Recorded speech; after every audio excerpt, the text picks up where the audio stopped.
You think cancel culture is brutal.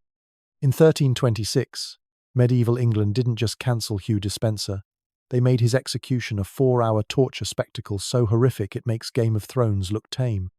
Imagine being dragged naked through streets while thousands, including children, cheer for your death. Imagine the queen you betrayed sitting on a platform above, sipping wine while you're disemboweled. This isn't fiction. We have the eyewitness accounts and court records. This is the story of how the king's corrupt favourite went from controlling an entire kingdom to having his body systematically destroyed in public.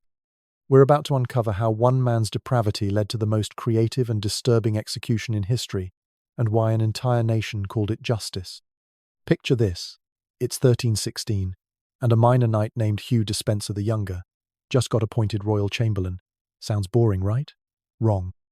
This position made him the most powerful unelected official in England. Imagine if one person controlled every email, text, and call to the president. That's basically what Hugh just achieved in medieval terms.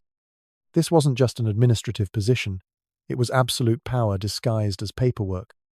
You probably think your boss's assistant has too much power when they control the meeting schedule.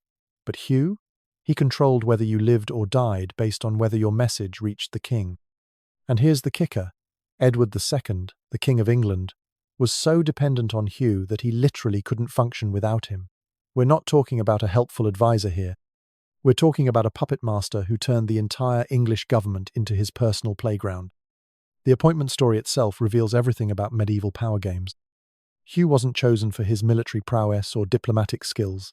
He was chosen because he knew how to whisper the right words at the right time.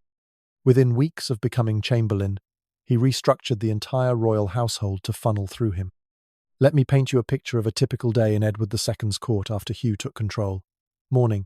Hugh arrives at the king's chambers before dawn. There's already a pile of letters from nobles, bishops, and foreign ambassadors.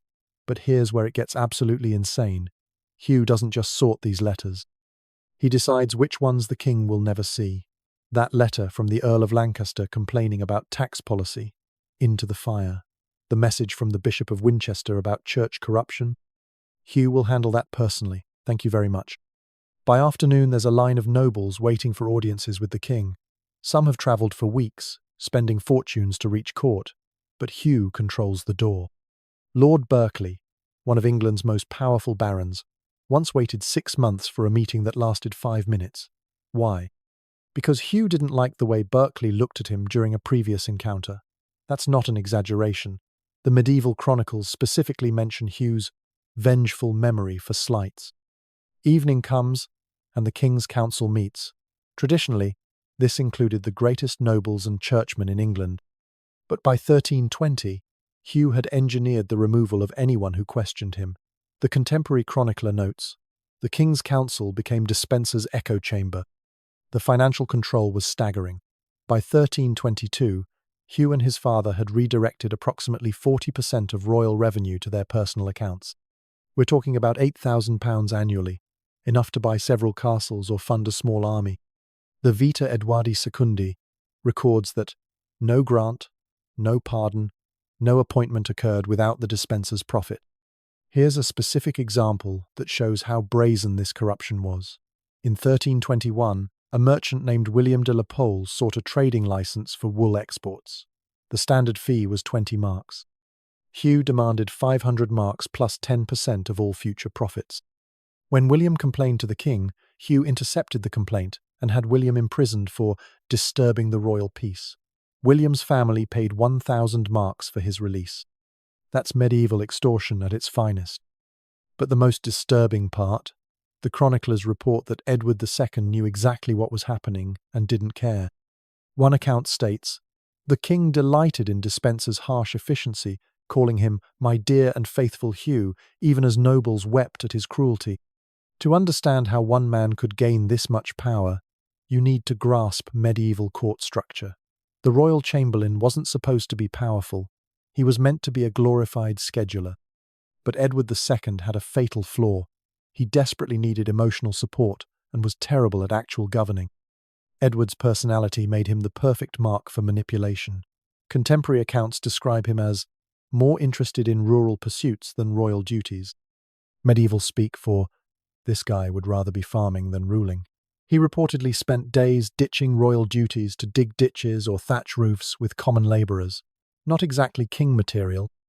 Enter Hugh Despenser, who realised that by making himself indispensable to Edward's daily routine, he could effectively rule England. This wasn't unprecedented. Edward had a previous favourite, Piers Gaveston, who'd been murdered by angry barons in 1312. But where Gaveston was flashy and antagonistic, Hugh was calculating and systematic. The economic incentives for supporting Hugh's system were compelling. If you played along, you might get favourable treatment in legal disputes, tax breaks, or lucrative appointments. If you opposed him, well, you don't learn this in history classes, but medieval England had very creative ways of ruining your life without technically breaking the law. The barons who should have stopped this were paralysed by a catch-22. Opposing Hugh meant opposing the king, which was treason. But supporting Hugh meant enabling a system that was destroying the kingdom's traditional power structures. Many chose a third option, waiting and hoping something would change. Today's executive assistants might control calendars, but imagine if they could imprison you for complaining about a meeting time. Modern gatekeepers might be annoying, but they can't confiscate your property because they don't like your face. Makes you appreciate transparent government and actual oversight committees, doesn't it? We complain about political corruption, but at least modern officials have to be subtle about it. Hugh Despenser treated the English treasury like his personal ATM and the justice system like his private revenge service. And the scariest part? This was all technically legal because he had the king's approval. But controlling access was just the beginning of Hugh's master plan. See, medieval power wasn't just about money or influence. It was about breaking your enemies so completely that they couldn't fight back. And Hugh had one enemy he wanted to destroy more than any other: Queen Isabella of France, the woman who should have been his greatest political ally. Because once Hugh had the king's ear, he decided to destroy the queen's entire life. And that decision would ultimately lead to one of the most spectacular revenges in medieval history. Here's where Hugh made his fatal mistake. He didn't just fight Queen Isabella politically, he took away everything that made her human. It's 1324, and Isabella of France has been Queen of England for 16 years. She's navigated court politics, produced heirs, and maintained the delicate alliance between England and France. Then Hugh Despenser decides she's a threat that needs to be eliminated, not killed but destroyed piece by piece. Imagine your spouse's best friend suddenly controls your bank accounts, reads your emails, and decides who you can talk to. Now multiply that by medieval royal power, and you start to understand Isabella's nightmare. This wasn't normal medieval politics. This was personal warfare disguised as administrative efficiency. You think divorce is messy now? Hugh Despenser set the benchmark for a messy divorce. He turned England's queen into a prisoner in her own kingdom. The contemporary chronicles describe it as stripping away her dignity like bark from a tree. But they missed the crucial point. Hugh wasn't just humiliating Isabella, he was creating his own executioner. Let's start with September 1324, the month Hugh Despenser effectively ended Isabella's life as queen. The excuse was England's conflict with France, but the execution was pure malice. In a single day, Hugh orchestrated the seizure of 28 estates belonging to Isabella, properties worth approximately £20,000 annually. To put that in perspective, that's more than most duchies generated in revenue. But here's the truly twisted part: the method of seizure. Royal clerks arrived at each property simultaneously at dawn, reading identical writs that declared the Queen's lands forfeit for the safety of the realm.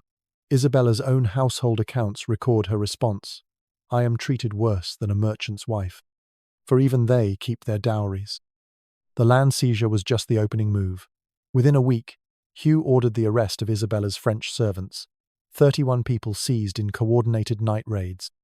Her physician, a man who'd served her since childhood, was thrown into the Tower on charges of corresponding with enemies of England. No trial, no evidence presented. Just Hugh's word that these people posed a threat. The purge included Isabella's confessor, her children's tutors, even her laundresses. The Chronicle of London records, "The Queen wept openly in court, but none dared comfort her for fear of Despenser's wrath." One noblewoman who offered Isabella a handkerchief was later fined 100 marks for encouraging sedition.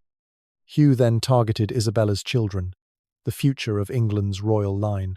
Prince John, age 8, was removed from his mother's household and given to Hugh's wife, Eleanor de Clare. Princess Eleanor, only 6, was moved to Despenser properties in Wales. Isabella was permitted one supervised visit per month, with Hugh's agents present to monitor conversations. The Scottish incident of 1325 reveals the depths of Hugh's campaign. Isabella was travelling to negotiate peace with Scotland, a legitimate royal duty, but Hugh withdrew her military escort just as she entered contested territory. She nearly fell into Scottish hands, saved only by local monks who sheltered her. Hugh's alleged comment when he heard of her narrow escape: one less problem to manage if the Scots had done their job. Here's the moment that shows how calculated this destruction was. Christmas 1324, traditionally a time when the royal family appeared together. Hugh arranged for Isabella to be seated not beside the king, but below the salt, the medieval equivalent of being moved to the kids' table. Foreign ambassadors reported their shock at seeing England's queen treated like a minor courtier. Isabella's correspondence from this period, preserved in French archives, reveals her deteriorating mental state. "I am a prisoner without walls, a queen without authority, a mother without children, a wife without a husband's protection." To understand the full horror of Isabella's situation, you need to grasp what queenship meant in medieval Europe. A queen's power derived from 3 sources: her landed wealth, her household, and her role as mother to royal children. Hugh systematically attacked all 3. The land seizures weren't just financial, they were symbolic. In medieval law, land ownership equaled political voice. By taking Isabella's estates, Hugh essentially removed her from the political conversation. She couldn't reward supporters, maintain alliances, or exercise patronage. She became dependent on whatever allowance Hugh decided to grant her. The removal of French servants played into existing tensions. England and France were in constant conflict, and xenophobia was useful politically. But Isabella's servants weren't spies. They were her connection to her homeland, her childhood, her identity as a French princess. Hugh knew that isolating her emotionally would make her more vulnerable. The children's removal was perhaps the cruelest blow. Medieval queens derived enormous prestige from their maternal role. By controlling access to her children, Hugh controlled Isabella's future influence. Even if Edward II died, Hugh calculated, Isabella would have no power base to challenge him as regent. What made this campaign particularly effective was its legal veneer. Everything Hugh did had royal writs, proper documentation, official justification. He wasn't breaking laws, he was weaponizing them. The French chroniclers called it tyranny dressed in bureaucracy. Edward II's role remains debated by historians. Was he actively complicit or merely passive? Contemporary accounts suggest he was so dependent on Hugh that he genuinely believed these measures were necessary. One chronicler notes, "The king saw through Despenser's eyes and heard through Despenser's ears." Modern custody battles look civilized compared to this medieval destruction of a mother's rights. Today's financial abuse has legal remedies. Isabella had none. Imagine losing your kids not because you're unfit, but because your spouse's friend doesn't like your accent. That's essentially what happened to England's queen. We recognize coercive control as abuse now. In medieval England, it was just politics. Hugh Despenser pioneered techniques that modern psychologists would classify as systematic emotional torture. Isolation, financial control, maternal alienation. He wrote the playbook for destroying someone without laying a finger on them. But here's what Hugh didn't understand about backing a French princess into a corner. Isabella wasn't just any noblewoman. She was the daughter of Philip IV of France, the king who destroyed the Knights Templar. She had iron in her blood and revenge in her DNA. Taking her children was the moment Isabella decided Hugh had to die. Not just die, be obliterated so completely that England would never forget what happened to those who pushed a queen too far. But before she could get revenge, Hugh managed to make himself even more enemies. Because apparently destroying the queen wasn't enough, Hugh decided to become a pirate. Yes, you heard that right. A pirate. Now here's the absolutely insane part. When Hugh was briefly exiled in 1321, this royal favourite literally became a pirate attacking English ships. Context matters here. In 1321, a coalition of barons finally forced Edward II to exile the Despensers. Most exiled nobles went to France or Italy to wait out political storms. Hugh? He got a ship and started robbing merchants in the English Channel. This wasn't desperation. It was a massive middle finger to the entire kingdom. The king's right-hand man trading silk robes for a pirate ship? Imagine if a fired White House chief of staff started robbing cargo ships off the coast of Virginia. That's the level of audacity we're talking about here. The Chronicle of Lanercost records the shocked reaction. Despenser, who once judged others for theft, became the greatest thief on the narrow seas. But Hugh wasn't just stealing. He was building a criminal empire that would fund his return to power. This wasn't desperation. It was a business model wrapped in vengeance. The numbers are staggering. In just 3 months of exile, Hugh's pirate fleet captured 16 merchant vessels. We're not talking about fishing boats. These were major trading ships carrying wool, wine, and silver. The total haul? Approximately £60,000 worth of goods, more than most nobles saw in a lifetime. But here's where it gets absolutely bonkers. Hugh kept detailed records of his piracy.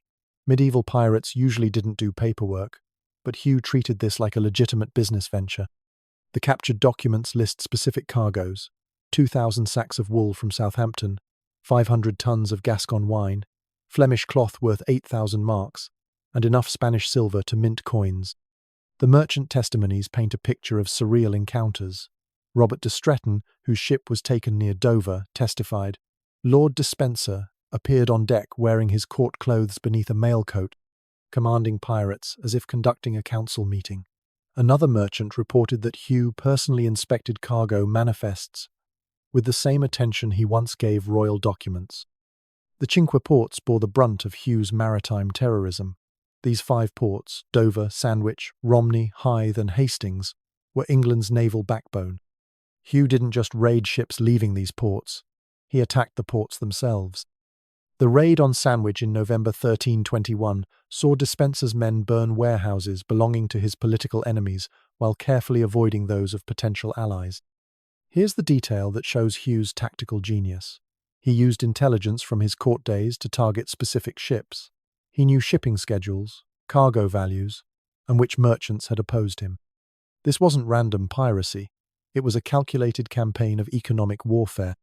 The international incident that nearly started a war.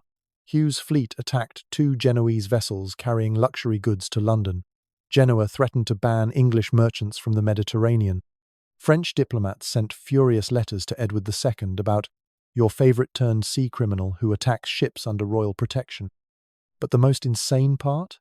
Hugh recruited a pirate navy of over 200 men, including dispossessed knights, professional sailors, and career criminals. He established bases on the Channel Islands, created supply chains for stolen goods, and even issued his own form of safe passage documents. Ships that paid him tribute could sail unmolested. He'd created a parallel maritime government. The Bishop of Exeter wrote, "Despenser rules the waves more effectively as a pirate than he ever ruled the land as chamberlain." Medieval piracy operated differently than Hollywood depicts. It was often state-sanctioned through letters of marque, making the line between pirate and privateer blurry. But Hugh operated without any legal cover. He was a straight-up criminal. The English Channel in 1321 was the Amazon shipping route of medieval Europe. Everything flowed through it: wool to Flanders, wine from Gascony, goods from the Mediterranean. By controlling even a portion of these waters, Hugh could generate massive wealth quickly. What made Hugh's piracy particularly effective was his insider knowledge. He knew which merchants had unsettled debts to the crown, which ships carried the most valuable cargo, and when naval patrols would be lightest. He turned bureaucratic knowledge into piratical advantage. The political dimension is crucial. Every ship Hugh robbed potentially belonged to someone who'd supported his exile. This was targeted economic revenge. The wool merchants who'd funded baronial opposition found their profits vanishing into Hugh's war chest. But why didn't Edward II stop him? Simple. The king was already working to recall Hugh from exile. Every pound Hugh stole was potentially a pound that could fund their return to power. Edward's navy received orders to patrol everywhere except where Hugh operated. The Channel Islands' role deserves mention. These islands occupied a legal grey zone, technically English but practically independent. Hugh exploited this ambiguity, creating what historians call the first organised crime syndicate in English waters. Medieval maritime law was also surprisingly complex. Ships taken in just war could be legally kept, but defining just war was flexible. Hugh claimed he was waging war against rebels and traitors to the crown, meaning anyone who'd supported his exile. Modern politicians might have offshore accounts, but they don't literally turn pirate when fired. Today's disgraced officials write memoirs or become lobbyists. They don't commandeer fleets and terrorize shipping lanes. Makes you appreciate the Coast Guard and international maritime law. Hugh Despenser treated the English Channel like his personal toll booth, extracting payment from anyone who wanted to conduct business. It's like if a fired cabinet member started robbing trucks on the interstate and calling it alternative governance. The sheer audacity still shocks historians. A royal advisor commanding pirates while still technically serving the crown. That's corruption evolved into something entirely different. Modern white-collar criminals look amateur compared to Hugh's transformation from bureaucrat to buccaneer. But the piracy was just practice for the systematic theft he'd commit once back in power. See, Hugh learned something important during his maritime crime spree. Direct theft was profitable, but legal theft was sustainable. Within months, Edward II recalled Hugh from exile, and the pirate admiral became royal chamberlain again. But now he had a war chest, a criminal network, and absolutely zero fear of consequences. The kingdom was about to experience theft on a scale that made piracy look quaint. Once Hugh returned to power, he didn't need pirate ships anymore. He had something better, the king's seal, and absolutely zero conscience. Hugh Despenser's return from exile in 1322 marked the beginning of the most audacious property theft scheme in medieval English history. In just 4 years, he stole more land than most noble families accumulated over centuries. This wasn't conquest through warfare. This was administrative theft on an industrial scale. Think about modern eminent domain controversies. Now imagine if one person could use government power to foreclose on half of California, and you start to understand the scope of Hugh's ambitions. Contemporary chronicles call it the Great Devouring, as if Hugh was consuming the kingdom piece by piece. You complain about property taxes and zoning laws. Let me tell you about medieval property theft, where the only law was Hugh's greed and the only appeal was to a king who co-signed every crime. What happened between 1322 and 1326 makes modern financial crimes look like pickpocketing. Let's start with a case that exemplifies Hugh's methods. Lady Barrett, a widow holding 3 prosperous manors in Leicestershire. In 1324, Hugh decided he wanted her lands. The legal pretext? She was accused of plotting against the king, a charge so vague it could mean anything from actual treason to complaining about taxes. Lady Barrett was arrested at dawn, dragged to the tower, and subjected to what the records delicately call sharp questioning. Torture wasn't technically legal for nobles, but Hugh had creative interpretations of legality. After 3 weeks of imprisonment in conditions that broke her reason, Lady Barrett signed documents transferring her estates to Hugh Despenser. The contemporary account states, the lady, once proud and strong, emerged from the tower aged beyond her years, her wits scattered like leaves. She died within 6 months of release. Hugh got her lands valued at £500 annually. The legal documentation was perfect, signed, sealed, witnessed, completely legitimate if you ignored the torture. The Gloucester inheritance theft shows Hugh operating at maximum shamelessness. When the Earl of Gloucester died without male heirs, his estates should have been divided among his sisters, including Eleanor de Clare, Hugh's own wife. But Hugh decided his wife deserved more than her legal share. He produced documents claiming the other sisters owed massive debts to the crown. These debts were fictional, but the documents had royal seals. When Elizabeth de Clare, one of the sisters, protested, Hugh had her new husband imprisoned on trumped-up charges. She signed over properties worth £3,000 annually to secure his release. The Welsh expansion revealed Hugh's ultimate ambition, creating a personal kingdom. Between 1322 and 1326, he acquired 41 castles and lordships in Wales and the Welsh Marches. He didn't conquer these. He stole them through legal manipulation, forged documents, and strategic imprisonment of owners. The pattern was consistent: accuse the owner of treason, rebellion, or debt, seize the property temporarily for the crown, never return it. Use armed men to occupy the estates before legal challenges could be mounted. By 1326, Hugh controlled a continuous territory from Glamorgan to Pembroke, larger than many continental duchies. The numbers tell the story. Hugh's annual income rose from £500 in 1318 to over £12,000 by 1326. He displaced over 200 minor nobles, destroyed 300 documented families, and controlled more castles than any non-royal in English history. His own quote, recorded by a horrified clerk, "Wales is mine by right of superiority, for the weak must yield to the strong." Understanding Hugh's land grab requires grasping how medieval property law worked, or didn't work, when someone controlled the legal system. Land ownership was documented through charters, but charters could be forged. Legal disputes were settled in royal courts, but Hugh controlled access to those courts. The medieval legal system's vulnerability to royal influence was absolute. Judges served at the king's pleasure. Juries could be intimidated or bribed. Documents could be discovered proving ancient debts or treasonous connections. When the person orchestrating this had the king's complete trust, resistance was nearly impossible. Land equaled power in the feudal system. Every estate Hugh stole meant military resources, economic power, and political influence. He wasn't just getting rich, he was building a power base that rivaled the crown itself. The intimidation factor can't be overstated. When Lady Barrett was tortured into signing away her lands, every other landholder got the message: resist Hugh and face similar treatment. Many signed away properties rather than risk imprisonment and torture. The threat was often enough. Why couldn't nobles effectively resist? The baronial opposition that had exiled Hugh in 1321 was broken after the Battle of Boroughbridge in 1322.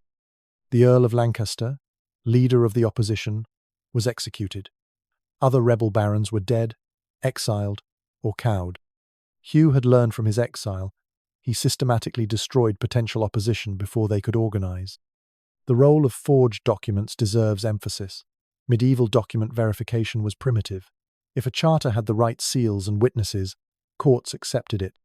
Hugh employed a team of skilled forgers who created ancient documents proving his claims to various properties.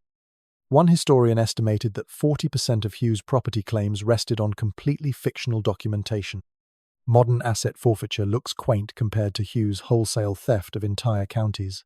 Today's corrupt officials at least pretend to follow legal procedures. Hugh just took what he wanted and created the paperwork later. Makes you appreciate property rights and independent courts. We worry about government overreach, but imagine if the president's best friend could just decide your house was his now, torture you into signing it over, and call it legal. That was Tuesday in Hugh Despenser's England. Modern kleptocrats take notes from Swiss bank accounts. Hugh wrote the original playbook. At least today's corruption requires sophisticated money laundering and offshore schemes. Hugh's method was refreshingly direct. Want something? Take it. Someone complains? Imprison them. Still complaining? Torture them. Dead people don't file appeals. But stealing from nobles was risky. They had armies, alliances, and long memories. Hugh's biggest mistake was thinking he could steal from an institution even more powerful and vindictive than the nobility, the church. 300 families destroyed, so one man could play medieval monopoly. But when Hugh started stealing from bishops and abbeys, he crossed a line that even medieval England wouldn't tolerate. Because the church didn't just have armies, it had something far more dangerous: the power to destroy your eternal soul. Now we need to talk about the elephant in the medieval room. Were Hugh and King Edward II actually lovers? Or was this the world's first weaponized gay panic? Let's address this directly. Medieval chroniclers accused Hugh and Edward of sodomy, the medieval term for same-sex relationships. But here's the thing. Medieval England didn't do subtle when destroying enemies. Sexual accusations were the nuclear option of character assassination. Think about modern political sex scandals. Now add medieval prejudices, religious fundamentalism, and the death penalty for homosexuality. This wasn't just gossip, it was justification for murder. The question isn't just whether Hugh and Edward were lovers, but why this accusation became central to Hugh's downfall. You need to understand. Medieval England weaponized sexuality like modern politics weaponizes social media. Truth mattered less than impact. Whether Hugh and Edward shared a bed or just shared power, their enemies made sure everyone pictured the former. This wasn't about outing anyone, It was about creating disgust so intense it justified extreme violence. The evidence starts with precedent. Edward II had a previous favourite, Piers Gaveston, killed by barons in 1312. The accusations against Gaveston and Edward were identical: excessive affection, private meetings, sharing beds, exchanging clothes. The Vita Edwardi Secundi states, "The king loved Gaveston beyond measure, as Jonathan loved David." When Hugh rose to similar prominence, the same accusations surfaced. But let's examine what contemporaries actually observed versus what they inferred. The Chronicle of Lanercost notes, "The king and Hugh were inseparable, conducting business in private chambers, emerging only for meals. Suspicious? Maybe. Proof of sexuality? Hardly. The gift-giving does raise eyebrows. Edward gave Hugh over 50 properties, countless jewels, and positions of power. But medieval kingship operated on gift exchange. Edward gave similar gifts to other favourites who weren't accused of being his lovers. The difference was that Hugh accumulated more because he lasted longer. The most specific accusation comes from Bishop Alton in 1334, 8 years after Hugh's death. The king abandoned his wife's bed for the company of Hugh Despenser, indulging in sodomy condemned by God. But note the timing. Alton made this claim when it was politically safe, not when Hugh was alive to dispute it. The joint signatures on documents were unprecedented. Usually kings signed alone. Edward and Hugh signed together on over 200 documents. Contemporary clerks found this disturbing, as if they were one person in two bodies. But was this sexual intimacy or political codependence? The counter-evidence matters too. Hugh was married to Eleanor de Clare and had multiple children. He showed no recorded interest in men besides Edward. His wife never complained about abandonment. In fact, she actively participated in his schemes. If Hugh was gay, he maintained an impressive heterosexual facade. But here's what's telling. The accusations intensified as Hugh's power grew. When he was a minor courtier, nobody questioned his sexuality. When he controlled the kingdom, suddenly everyone knew he was sodomizing the king. The correlation between power and sexual accusation is too consistent to be coincidental. The propaganda campaign was sophisticated. Poems circulated describing Hugh and Edward in explicitly sexual terms. Anonymous letters to foreign courts claimed England was ruled by sodomy. Sermons preached about unnatural vice in high places without naming names, plausible deniability with maximum impact. Medieval concepts of sodomy encompassed more than homosexuality. It included any non-procreative sex, heresy, and political disorder. Accusing someone of sodomy wasn't just about sexuality, it was about cosmic disruption. Sodomites didn't just sin personally, they threatened the natural order. The strategic value of sexual rumors was immense. Medieval society believed sodomy caused natural disasters, military defeats, and divine punishment. By linking Hugh to sodomy, his enemies made him responsible for every negative event in England. Bad harvest? Hugh's sodomy angered God. Lost battle? Divine punishment for tolerating sodomites. The political weapon aspect can't be overstated. In medieval law, sodomy was punishable by burning, but more importantly, it justified rebellion. If the king was committing sodomy, nobles had a duty to intervene. The accusation transformed treason into religious obligation. Modern historians remain divided. Some see genuine romantic, sexual relationships between Edward and his favourites. Others view these as intense political partnerships, sexualized by enemies. The evidence doesn't definitively prove either interpretation. What we can say, Edward II formed unusually intense attachments to male favourites. These relationships excluded others from power. Whether they included physical intimacy is unknowable, but the political intimacy was undeniable and threatening to established power structures. The gendered nature of medieval power made these relationships suspicious. Kings were supposed to be martial, dominant, producing heirs. Edward preferred craftsmen to knights, negotiation to warfare, and spent more time with favourites than producing royal children. In medieval terms, he failed at performing kingship. Hugh exploited this dynamic. By making himself indispensable to a king who desperately needed emotional support, he gained unprecedented power. Whether that relationship included sex matters less than its political implications. Today's political sex scandals end careers. Medieval ones ended with body parts on spikes. Modern society debates marriage equality, while medieval England debated whether accused sodomites deserved quick deaths or slow ones. Progress, however imperfect, is real. We've weaponized social media for character assassination, but at least we don't use sexual orientation as legal justification for public torture. Medieval England made homosexuality not just a sin, but a cosmic crime, requiring spectacular punishment. Makes modern prejudices look almost quaint. The truth about Hugh and Edward's relationship died with them. What survived was the propaganda, the hatred, and the convenient excuse for extreme violence.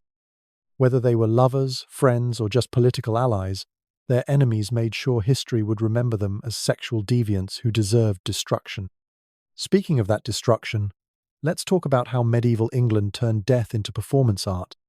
Because Hugh's execution wasn't just about killing a hated enemy, it was about creating a spectacle so horrifying that no one would ever forget what happens when you push a kingdom too far. The 4-hour torture festival that followed makes Game of Thrones look like children's television.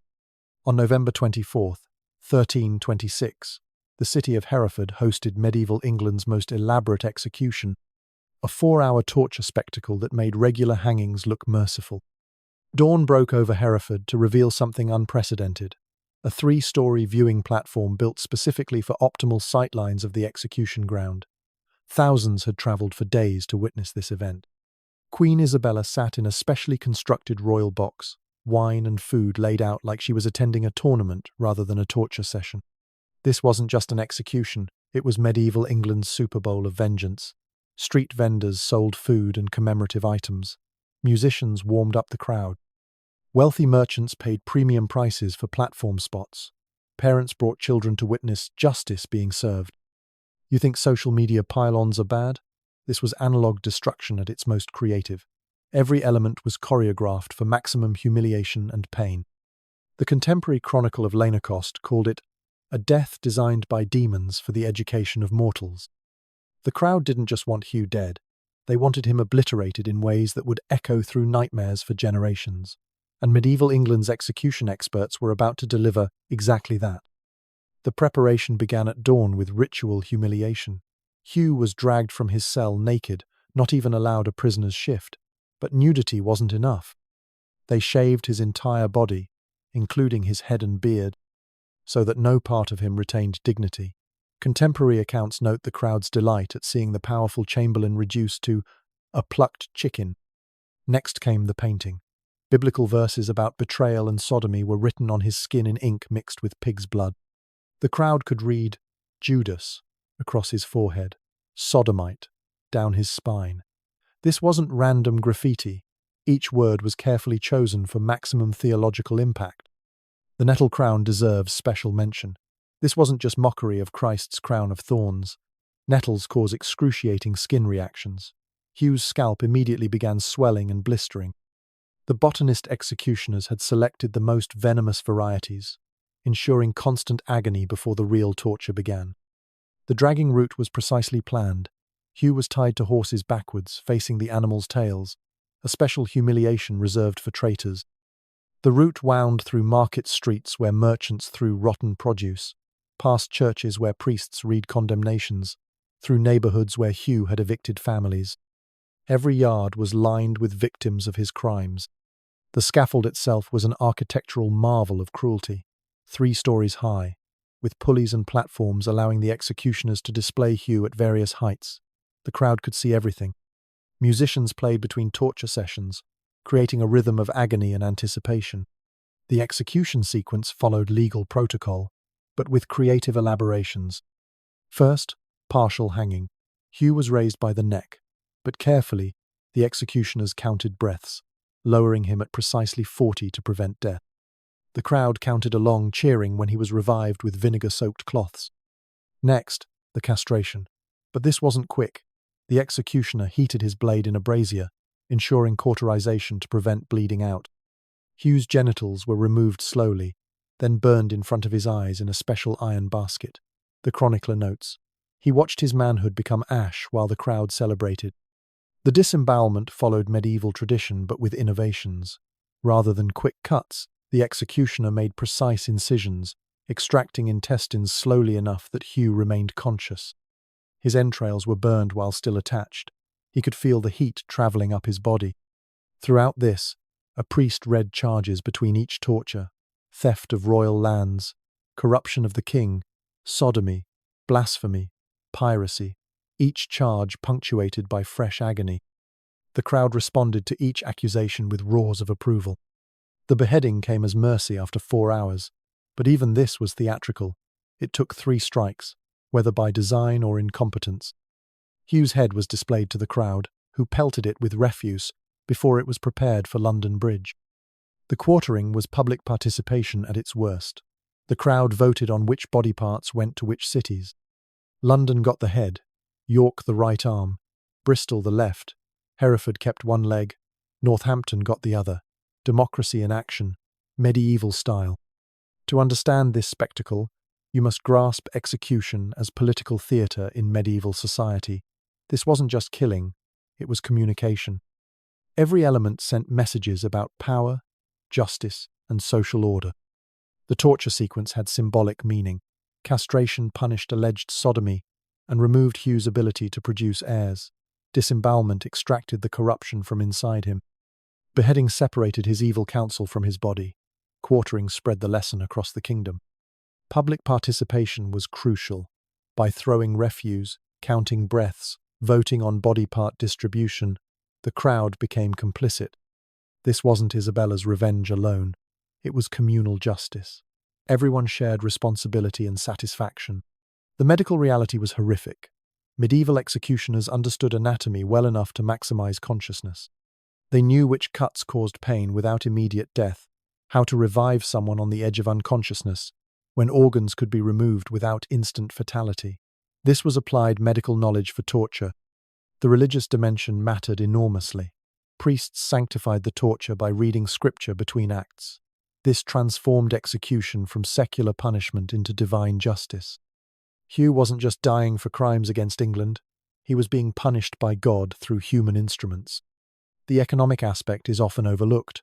Executions generated revenue through platform rentals, vendor licenses, and tourism. Hereford's economy boomed for weeks. Local craftsmen sold miniature gallows. Taverns created special ales. The commercialization of death reached new heights. Contemporary accounts vary in details but agree on duration and crowd size. Multiple chroniclers mention 4 hours, thousands of spectators, and Isabella's presence. The consistency suggests this wasn't exaggerated. Medieval England really did turn Hugh's death into a 4-hour festival. Modern executions hide behind prison walls with carefully selected witnesses. Medieval England sold tickets and encouraged audience participation. We debate whether lethal injection is cruel. They advertised cruelty as the main attraction. Makes you appreciate that justice and vengeance are now at least theoretically separate. Today, we worry about desensitizing people to violence through video games. Medieval parents brought kids to watch actual humans being systematically destroyed for educational purposes. See what happens to traitors, children, was considered good parenting. We argue about filming executions, about transparency versus dignity. Medieval England built 3-story platforms for optimal viewing angles and hired musicians for intermission entertainment. The regression from public spectacle to private procedure represents one of civilization's actual advances. But Hugh's death was just the beginning of the body horror. 4 hours of torture satisfied the crowd's bloodlust, but medieval England wasn't done with Hugh Despenser. His corpse was about to become the kingdom's most travelled political statement. Because in medieval justice, death wasn't the end, it was the beginning of your new career as a warning. Hugh's body parts would spend the next 4 years touring England, reminding everyone what happened to those who abused power. The logistics alone was staggering. You'd think 4 hours of public torture would be enough, but medieval England wasn't done with Hugh Despenser. His corpse was about to go on a grotesque tour of the kingdom. The executioner's final axe blow didn't end Hugh Despenser's public service to medieval England. In death, he was about to become more useful to his enemies than he'd ever been alive. His quartered corpse would spend the next 4 years as England's most travelled political billboard. Think modern Twitter harassment is persistent? Medieval England turned Hugh's actual body parts into permanent reminders of royal justice. Each quarter of his corpse became a regional warning, a decomposing declaration that abuse of power had consequences. This wasn't random vindictiveness. It was calculated political messaging using human remains as the medium. Every town that displayed a piece of Hugh reminded potential troublemakers that medieval justice didn't stop at death. Your corpse could have a longer career than your life. The logistics alone boggle the mind. Preserving, transporting, displaying, and guarding human body parts across a medieval kingdom required infrastructure, budgets, and dedicated staff. England literally created jobs around displaying Hugh's remains. The distribution began immediately after the quartering. Hugh's head started its journey to London Bridge that same day, carried in a special iron cage by royal messengers. The 130-mile trip took 5 days, with scheduled stops in major towns for public viewing. Worcester, Oxford, and Reading all got preview displays before the head reached its permanent home. London Bridge already hosted over 30 heads in various stages of decay, but Hugh's got premium placement. The bridgekeeper's records show he was paid extra to position Hugh's head where all entering London must see it. The head was dipped in tar for preservation and placed in a specialized iron cage that prevented theft while allowing clear viewing. The limb distribution followed careful political logic. York received the right arm because northern barons had particularly suffered under Hugh's rule. The display instructions were specific: to be mounted at Micklegate Bar, at sufficient height that riders must see it, but low enough that features remain visible. Bristol got the left arm, displayed at the town's main gate. The irony wasn't lost on anyone. Bristol was where Hugh had imprisoned numerous merchants during his piracy phase. Local records show merchants actually paid for platform improvements to better display their tormentors' remains. Hereford kept one leg, mounting it above the castle gate where Hugh had been executed. Northampton received the other leg, displayed at the Eleanor Cross, a monument to royal love now decorated with the remains of royal corruption. But the truly insane part was the maintenance required. Each display site employed guards to prevent theft. The body parts required regular tar reapplication to slow decomposition. Cities actually budgeted for dispenser display expenses. The public interaction with these remains shocks modern sensibilities. Children sang rhymes about Hugh's hand waving at York Gate. Merchants in Bristol used the displayed arm as a meeting point. See you at Despenser's Arm after morning mass. The normalization of displayed human remains as civic landmarks reveals medieval England's different relationship with death. Eleanor de Clare's quest to retrieve her husband's remains began in 1330, after Edward III granted permission, but finding Hugh proved challenging. 4 years of weather and tar had transformed the body parts beyond easy recognition. She found a thigh bone in London after bribing the bridgekeeper, skull fragments in Bristol identified by dental work. York claimed dogs had stolen the arm. Hereford and Northampton provided leg bones that may or may not have been Hugh's. The medieval practice of displaying traitors' remains served multiple purposes beyond simple vengeance. Body parts functioned as primitive mass communication, broadcasting royal power to illiterate populations. Seeing Hugh's head on London Bridge told every visitor that royal justice reached everywhere. The religious implications were severe. Christian doctrine required bodily resurrection at Judgment Day. Scattered remains theoretically prevented this, adding eternal punishment to temporal execution. Hugh's dispersed quarters meant he couldn't rise whole at the second coming, a theological disaster worse than death. The economic ecosystem around displayed remained surprises modern observers. Cities competed for prestigious body parts that drew visitors. Taverns near display sites thrived. Artists sketched the remains for patrons who couldn't travel. Displaying Hugh's quarters literally boosted local economies. The preservation techniques reveal medieval practical knowledge. Tar prevented rot while maintaining recognizable features. Iron cages balanced security with visibility. Display heights were calculated for maximum impact without enabling vandalism. This wasn't primitive brutality, it was engineered intimidation. The psychological impact on viewers varied by class. Nobles saw warnings about overreach. Merchants remembered Hugh's piracy and property theft. Commoners enjoyed seeing elite power literally cut down to size. The same rotting arm meant different things to different viewers. The 4-year display period wasn't arbitrary. Medieval justice theory held that public memory lasted approximately 4 years without reinforcement. Hugh's remains stayed up exactly long enough to embed his fate in collective consciousness. before allowing Christian burial. Eleanor's recovery mission shows how even medieval brutality had limits. After suitable public display, authorities allowed families to retrieve remains for proper burial. This balanced public justice with private mercy, demonstrating royal magnanimity while maintaining the threat. Modern justice ends at death. Medieval justice just got started. We debate displaying mugshots online while medieval England displayed actual heads on bridges.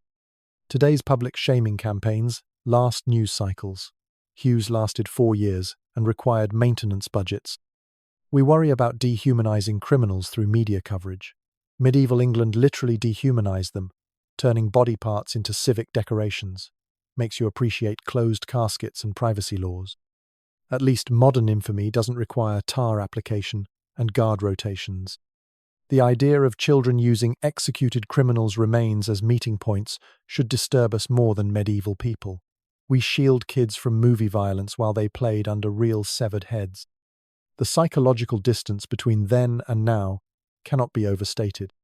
But here's the darkest irony of all. The people who orchestrated Hugh's destruction, who cheered his quartering and displayed his remains, would soon face their own downfalls. Medieval justice was cyclical, and everyone who participated in destroying Hugh was about to learn that extreme violence creates its own momentum. The wheel of fortune that crushed Hugh Despenser was already turning for his destroyers.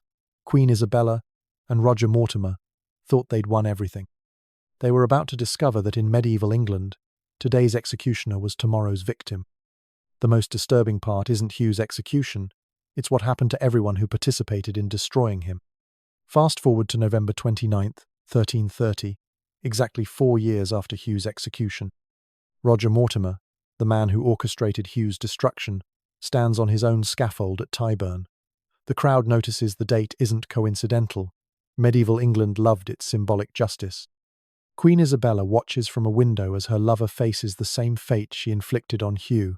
Her son, Edward III, arranged this viewing to remind his mother that royal justice cuts both ways.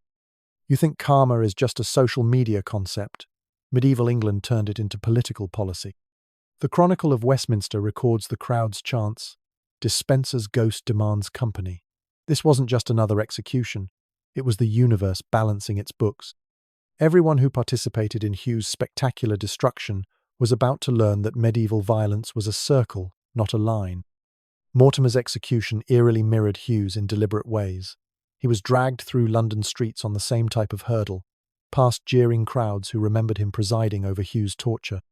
The chroniclers note, those who cheered Mortimer 4 years prior now pelted him with the same refuse. The execution itself followed Hugh's template with pointed variations. Mortimer was hanged and drawn but not quartered. Edward III showed mercy by allowing burial intact. But that mercy came with a twist. Mortimer's body was displayed at Tyburn for 3 days, the same duration Hugh's quarters decorated Hereford before distribution. Isabella's living death proved worse than execution. Edward III couldn't execute his mother, but he could destroy her systematically. Her imprisonment at Castle Rising came with cruel requirements. Yearly visits to Hereford on November 24th to pray for Hugh Despenser's soul. Imagine being forced to annually revisit the site where you orchestrated someone's torture. For 28 years, Isabella lived under house arrest. Her son assigned servants who reported every word. Her correspondence was monitored. Her annual income, once £20,000, was reduced to £3,000, comfortable but humiliating. She who had destroyed Hugh for taking her children now, lost her own son's love forever. The minor players faced equally grim fates. Judge William Trussell, who pronounced Hugh's death sentence with such enthusiasm, died mysteriously in 1332. His servant found him, purple-faced and tongue-swollen, classic signs of poisoning. No investigation followed. Edward III's justice operated through various channels. Of the 12 nobles who signed Hugh's death warrant, 6 died within 5 years under suspicious circumstances. Falls from horses, sudden illnesses, hunting accidents. Medieval England had many ways to balance accounts. The survivors lived in paranoia, hiring food tasters and avoiding public appearances. Bishop Orleton, who provided theological justification for Hugh's execution, faced heresy charges in 1334. The same sexual accusations he'd levelled against Hugh now targeted him. Though acquitted, the process destroyed his reputation and health. He died claiming Hugh's ghost tormented his dreams. The executioner who performed Hugh's torture was found dead in 1328, his body bearing ritualistic wounds matching those he'd inflicted. His workshop was burned, his tools melted down. Medieval justice didn't forget its instruments. The merchants who profited from Hugh's execution, selling food, renting platforms, faced economic destruction, tax audits, trade license revocations, mysterious fires. Edward III's agents ensured those who celebrated Hugh's death paid commercially. Medieval political cycles operated on predictable patterns. Extreme rises led to extreme falls. Those who destroyed predecessors violently created precedents for their own destructions. Hugh's spectacular execution normalized torture as political tool, making Mortimer's similar fate inevitable. The concept of divine justice permeated medieval thinking. Contemporary chroniclers interpreted the fates of Hugh's destroyers as God's judgment. The Polychronicon states, "Those who spilled blood unjustly found their own blood demanded." This wasn't seen as coincidence but cosmic balance. Edward III's calculated response deserves analysis. By punishing his mother's faction, he positioned himself as restoring legitimate royal authority. But he carefully calibrated punishments, enough to satisfy justice without creating new martyrs. Mortimer died, but wasn't quartered. Isabella suffered, but lived. The cycle of extreme violence was deliberately broken. The psychological impact on participants reveals medieval justice's true horror. Those who cheered Hugh's destruction spent years fearing similar fates. The temporary satisfaction of vengeance transformed into permanent paranoia. Every noble who signed Hugh's death warrant lived knowing they'd established precedents for their own potential executions. The legitimacy question haunted everyone. If Hugh deserved death for corrupting royal power, didn't Mortimer deserve the same for manipulating Isabella? If sexual deviance justified torture, why not apply it universally? The logic of extreme justice inevitably consumed its own advocates. Economic motivations matter here. Edward III needed stability after years of chaos. By selectively punishing Hugh's destroyers, he sent clear messages about royal authority while avoiding widespread purges. Medieval justice served political needs more than abstract principles. Modern political rivals might face trials or career destruction. Medieval ones faced identical tortures they'd inflicted on predecessors. Today's cancelled celebrities complain about lost opportunities. Medieval England's cancelled nobles lost body parts. Perspective matters. We worry about political polarization creating cycles of revenge. Medieval England literally institutionalized revenge cycles, with each faction's rise meaning the previous faction's torture. Makes modern peaceful transitions of power look miraculous by comparison. Cancel culture has nothing on medieval justice circles. At least Twitter mobs can't legally quarter you for past tweets. Medieval England made "what goes around comes around" into formal execution policy. Every torturer knew they might someday face their own methods. Isabella spent 28 years remembering the execution she orchestrated, forced to annually revisit her greatest triumph turned deepest shame.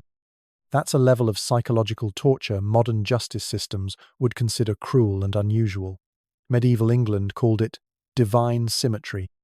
Which brings us to the ultimate question about medieval justice. Was any of this actually justice, or just elaborately decorated vengeance? Hugh Despenser was undoubtedly corrupt, cruel, and deserving of punishment. But did his crimes justify 4 hours of public torture and 4 years of displayed body parts? Remember at the beginning when I promised to show you how one man went from controlling a kingdom to having his genitals burned in front of his eyes? Well, now you've seen every disturbing step of that journey. From Hugh Despenser's rise as the puppet master behind England's throne to his final moments as medieval England's most spectacular example of justice as entertainment. You've witnessed how a minor knight became so powerful he could steal from nobles, destroy a queen, and turn pirate when it suited him.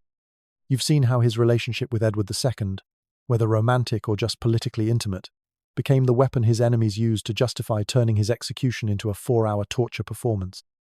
And you've discovered how his body parts became political billboards, scattered across a kingdom that wanted to make sure no one ever forgot what happens when you push medieval power too far. But here's the ultimate irony.